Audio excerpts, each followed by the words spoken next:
Hi everyone, welcome to Health Chats presented by Fountain Valley Fit Body Bootcamp. I'm Xenia Joyner, and today we're chatting with Michelle Clark, the Municipal Services Manager with Republic Services.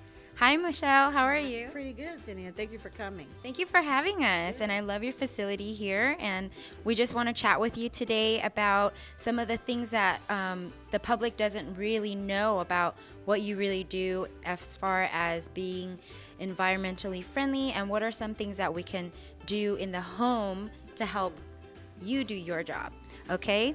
Terrific. Okay, so can you tell me what is your background and how did you get into this business? How long have you been in it, and why do you do it? So let's just begin with how I got into this business, which was by default. My youngest daughter, I was going back to work after I had my youngest daughter and decided to go back into customer service management and applied. Back in those days there was classified ads, and it turned out to be a garbage company. Okay. And so I said to my husband, I'm not going in there.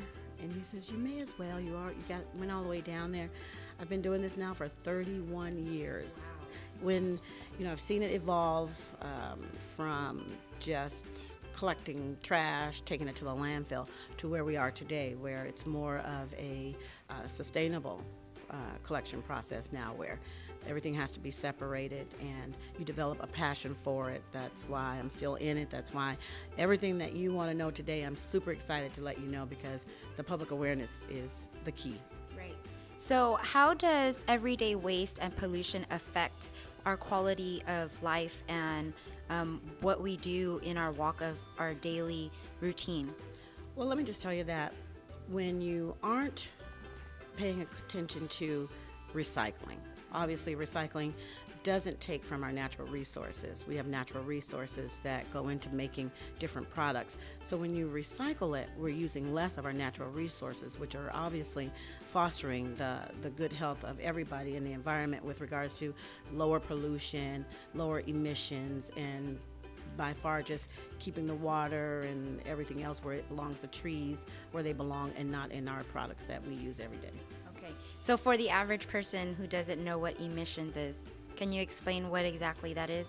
Yes, that's gas house emissions. So every time you start your car and you drive down the road, you're emitting some level of pollution. So when we talk about lower emissions, that just means less and less pollutants. That's why we have so many alternative fuel vehicles on this road today, because it's very important to the state of California that, remember years ago when LA had those thick clouds of smog? Yes. If you notice now, LA doesn't have that because of all the environmental processes that they put in place, like with the alternative fuel vehicles. Even our trucks, our whole entire fleet is compressed natural gas now, not any diesel. No trucks spewing big heavy black smoke into the air anymore. Okay, perfect. So how does being environmentally healthy or friendly contribute or add years to somebody's life? Or do you think that it does? Oh, it absolutely does. So just by the mere fact, like I said, preserving our natural resources, usually people who want to do the right thing by the environment, meaning they don't want to pollute, or they don't want to litter, or they want to use their trash can properly for things that properly need to be disposed in there, using the recycle container, composting at home, or gardening in the backyard, planting some flowers. All those help foster the environment, which helps keep the air clean, produces oxygen, and just overall leads to a better environment for our health. Okay, so what are some environmental toxins, like natural or human-made, that causes certain cancers or maybe organ failures that we can just be aware of? So I'm not a real scientific expert, but having been in this industry for quite some time and just having close personal friends and family develop some illnesses that I thought probably could have been, if not prevented, then maybe lessened by the use of some of the products we use. For instance, I'm not saying that plastic is bad, but if you notice, every plastic has a number on it. And a number from 1 to 7, for which we recycle all of them.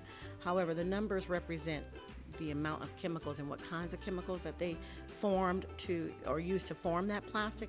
And so when they say no BPA's, in certain products, that's a very good thing, because that's one chemical that if it gets warm, it could seep some of the toxins into the product that it's in. So it could be seeped into your water bottles or your to-go containers or something like that. So it all depends on just you being conscientious of what's right for you. Some people eat only organic foods. I know I have a daughter who just recently had a daughter, and she uses all organic foods to make her baby's baby food. She doesn't even buy it. She makes it herself. So I laugh at her and say, you created a whole nother niche for yourself. Now you're making organic baby food. So, how do we reduce those BPAs and pesticides, carcinogens, in our homes? I'm outside of being conscientious of like what we're buying, because I know a lot of people are moving from they're going from glass bottles now to the box water bottles, or I guess not bottles, but that's how they're avoiding the BPAs, bottles. right? Yeah. The best thing to do is obviously not create any waste if you can. And like you just said, people are moving from the single disposable water bottle to a more reusable, sustainable container, which is much better.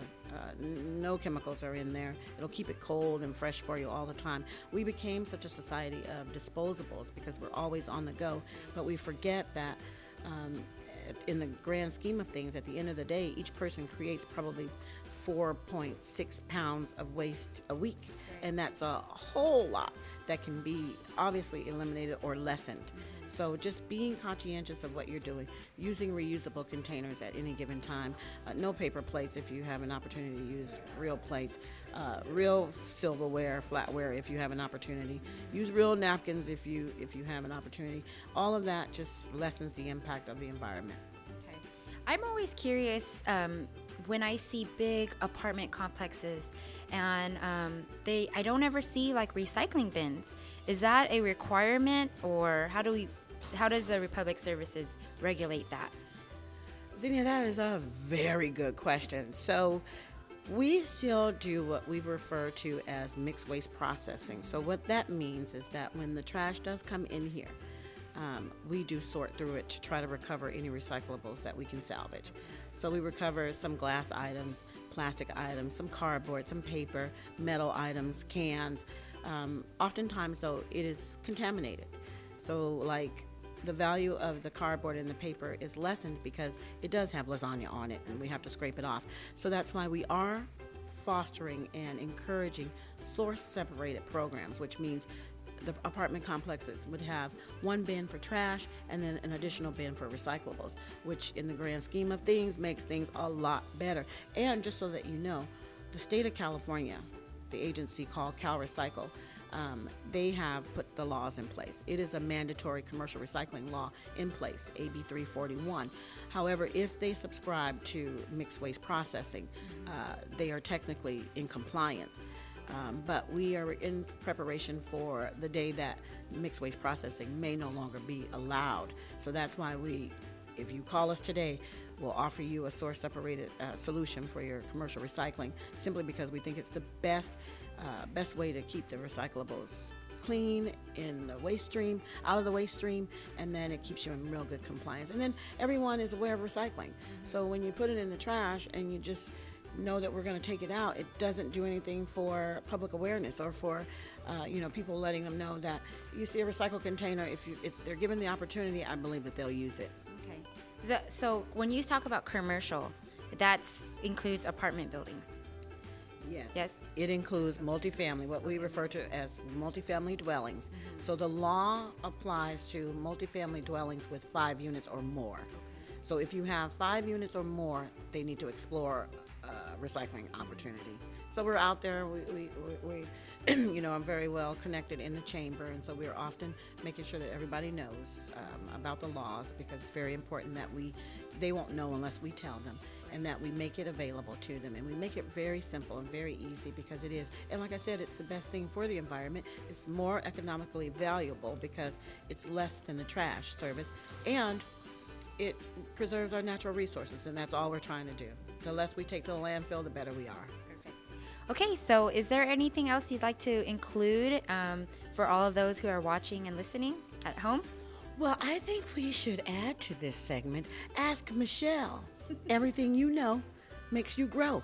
And then, yes, thank you for coming to see Garbage Girl, my new reality show, Talking Trash with Michelle. Thank you for having us, Michelle. Thank you. Thank you for chatting with us. This is Xenia Joyner with Health Chatz and Michelle Clark with Republic Services. We'll talk to you soon. Thank you. Bye.